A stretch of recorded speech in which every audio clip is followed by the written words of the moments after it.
બનાસકાંઠા જિલ્લામાં વધુ વરસાદના એલર્ટને પગલે તંત્ર દ્વારા એનડીઆરએફની એક ટુકડી તૈનાત કરાઈ।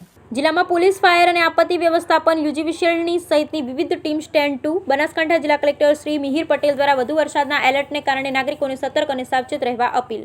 હવામાન વિભાગ દ્વારા રાજ્યના તમામ જિલ્લામાં ભારેથી અતિભારે વરસાદની આગાહી કરવામાં આવી છે। આ સ્થિતિમાં નાગરિકોને સાવચેત રહેવા રાજ્ય સરકાર અને બનાસકાંઠા જિલ્લા વહીવટી તંત્ર દ્વારા અનુરોધ કરવામાં આવ્યો છે। જિલ્લા કલેક્ટર શ્રી મિહિર પટેલ દ્વારા જિલ્લામાં કોઈપણ પરિસ્થિતિને પહોંચી વળવા માટે તંત્રને એલર્ટ મોડમાં રહેવાનો આદેશ આપવામાં આવ્યો છે।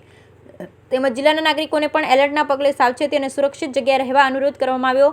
જિલ્લા કલેક્ટર શ્રી દ્વારા સાવચેતીના ભાગરૂપે તમામ વિભાગ અને તાલુકા કક્ષાના અધિકારી તેમજ કર્મચારીઓને એલર્ટ કરવામાં આવે છે। જિલ્લામાં વરસાદની આગાહીના પગલે એનડીઆરએફની એક ટુકડી આવી છે, કોઈપણ મુશ્કેલ સ્થિતિને પહોંચી વળવા તૈનાત છે। જિલ્લામાં ચોમાસાના પ્રારંભથી એક એસડીઆરએફની ટીમ ફાળવવામાં આવેલ છે। એનડીઆરએફ પીઆઈ બસંત ટીકરે જણાવ્યું કે અમારી એક ટીમ બનાસકાંઠા જિલ્લામાં સ્ટેન્ડ બાય રાખવામાં આવી છે। અમારી ટીમ કોઈપણ પરિસ્થિતિ, રાહત અને બચાવ કામગીરી માટે સજ્જ છે।